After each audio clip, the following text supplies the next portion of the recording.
I'm going to be making Kung Pao chicken from the Walks of Life. This book is great if you're looking for a collection of quality recipes for all of your favorite Chinese takeout dishes.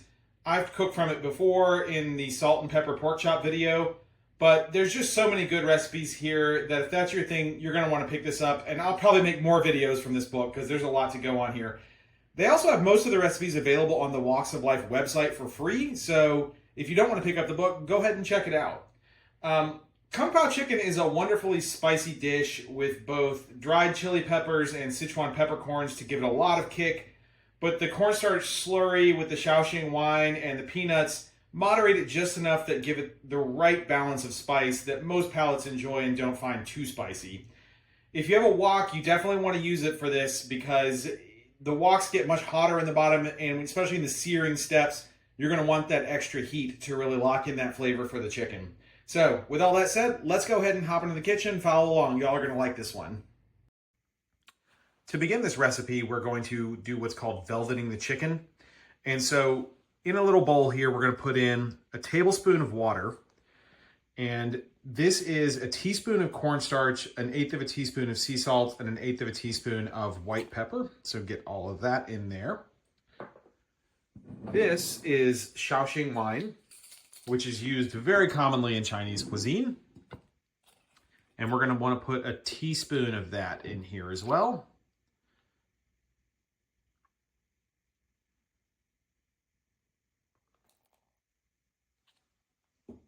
And then lastly, we just got some neutral oil. In this case, I'm using canola oil, and we're going to put a teaspoon of that in also.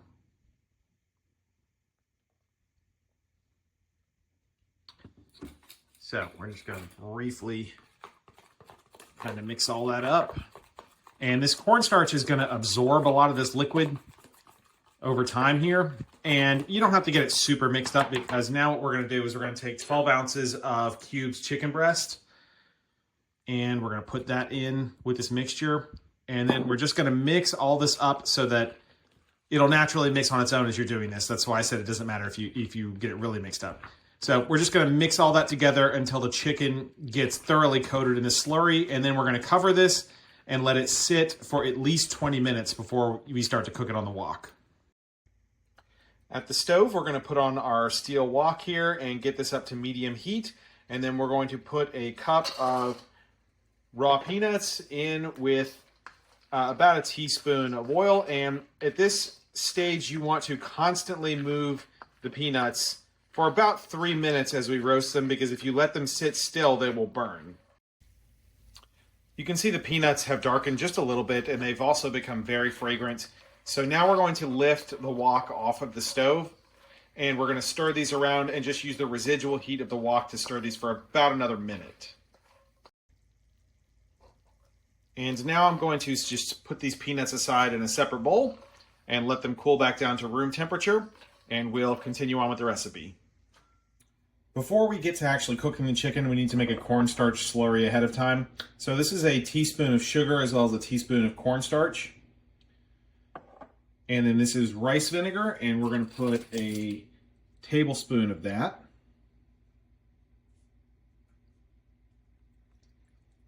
As well as a tablespoon of light soy sauce. As you can see, it is also called thin soy sauce.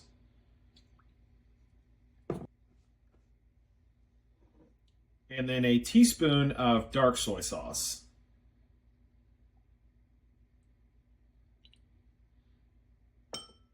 And you can just go ahead and combine that. You will need to stir it again right before we put it in the dish because the cornstarch will settle in the bottom. So you'll definitely want to make sure you mix it up one last time before we get ready to splash it into the wok. At the wok, we want this really hot. So we want this just lightly smoking. When you see smoke coming off of it like this, that's where you know you're at the right spot. So we're going to put a splash of oil in here. That mixed around. And now we're going to go ahead and put our chicken in. And we're going to sear this in a single layer here for about 30 seconds.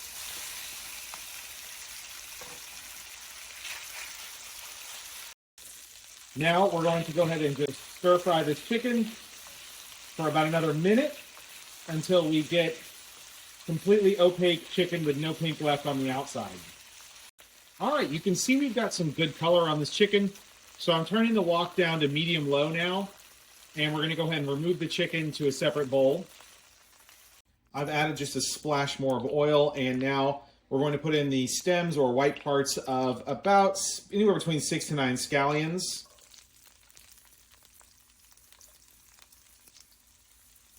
Then we're also going to put in 4 dried Thai chili peppers crumbled up, as well as a half a teaspoon of Sichuan peppercorns that have been ground.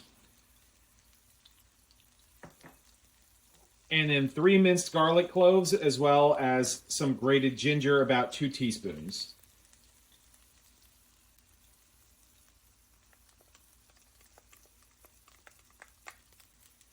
And we're just going to cook this on low until everything gets nice and fragrant.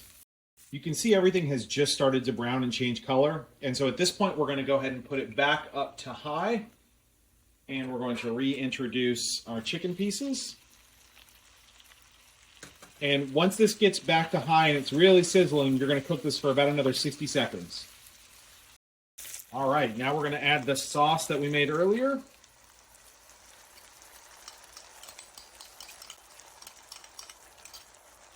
And we're just going to stir fry that until the sauce really starts to thicken and stick to the chicken.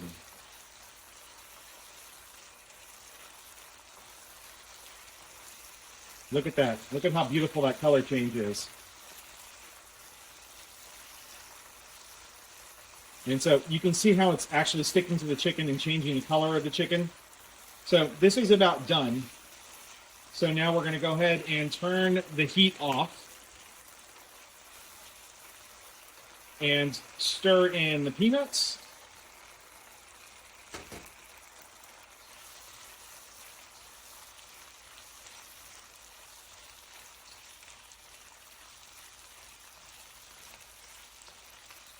And there we go. We're all done. We're ready to plate this up. Here we go. This just went straight from the wok onto the plate here, and I like to finish this up with just a sprinkle of fresh scallion tops that are left over from the stems we used actually in the dish, just to give it a nice little attractive pop, the green contrasting with the red and the browns there.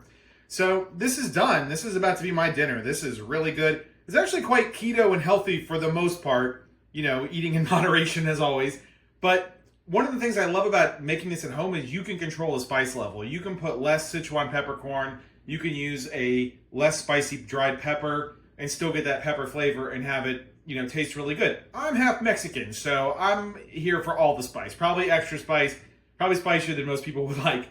But if you want this really nice, it's got all those Asian flavors of ginger and the Shaoxing wine and peanuts, and man, it's just fantastic. So I highly recommend you try to make this on your weeknight dinner rotation.